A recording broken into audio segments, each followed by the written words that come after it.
Hi guys and welcome back. So today I'm going to be showing you how to make a baked strawberry cheesecake. Let's begin.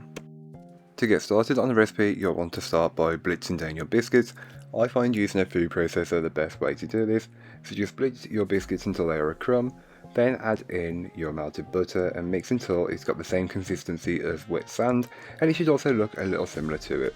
Once you've achieved that, you can then go ahead and grab yourself an 8-inch heart shaped pan and just place all of the biscuits into the base of the tin and just spread and level it out until it's roughly even, then compact it down using either a spoon or a cup measurement, whichever works best for you. I found a cup measurement, but whichever works best for you. Place this into the oven and bake it off for around 10 minutes. Then you can go ahead and start the filling. So for the filling, simply take a bowl and add in your cream cheese or your soft cheese, which is at room temperature, add in your sugar, and then whisk together until they are lighter and fluffier. They should also be very well combined, but you are looking for them to be lighter and fluffier in colour and consistency. You can then go ahead and add in your eggs one at a time, beaten well in between each addition, being careful not to add them all at the same time or split or curdle the mixture, as this isn't ideal, so take your time when adding the eggs and mix well in between each addition.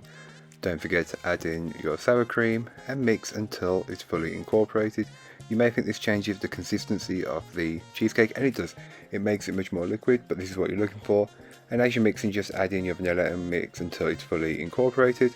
Then give the bowl a good scraping down, and this is just to incorporate any bits that may not have been fully worked in from earlier on. Then go ahead and add in your flour.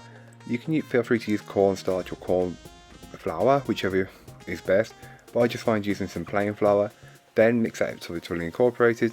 Add in your jam and just give the bowl a brief scraping down to get rid of those bits at the very top of the bowl, and then just mix until the jam has been fully incorporated into the mixture. It should change the colour and alter the consistency a little bit, but nothing too major.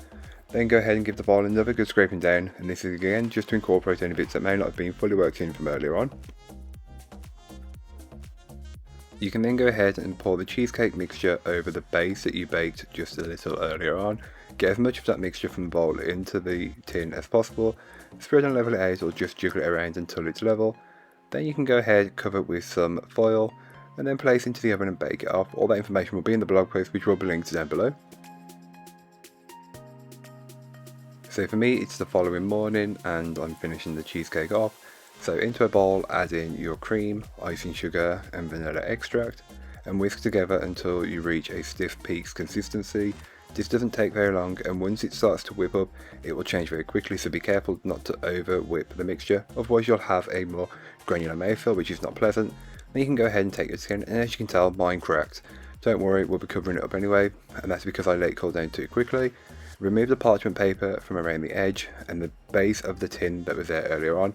Place your cheesecake onto a plate or board of your choice, and then you can finish decorating. So for me, I just pipe rosettes around the outer edge of the cake and work my way in, but you can decorate it however you like.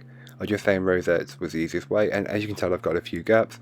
With those, all I do was just pipe in some cream, you can't even tell, scatter over some heart sprinkles because it's Valentine's Day, isn't it?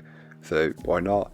Then I add some strawberries around the edge, so roughly each rosette has one strawberry half, but you can alter this to be your favourite fruits, but I thought strawberries work best because, you know, they're red, Valentine's Day, you get the gist. To keep the strawberries from wilting and going bad quickly, I just gently brush over some apricot glaze, and this is just to help preserve and it keeps them looking fresh.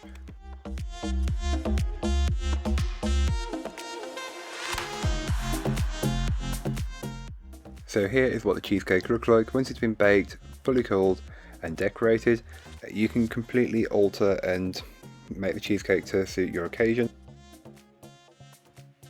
So that's all for today. I hope you enjoyed. If you did, don't forget to like, comment and subscribe for more from me, and I'll be back again very soon with another recipe, so join me then. In the meanwhile, don't forget to check out the description. I'll be a link to this recipe, a link to my blog and a link to all my social medias. But that's all for today. Happy Valentine's Day. I hope you enjoyed. Bye guys.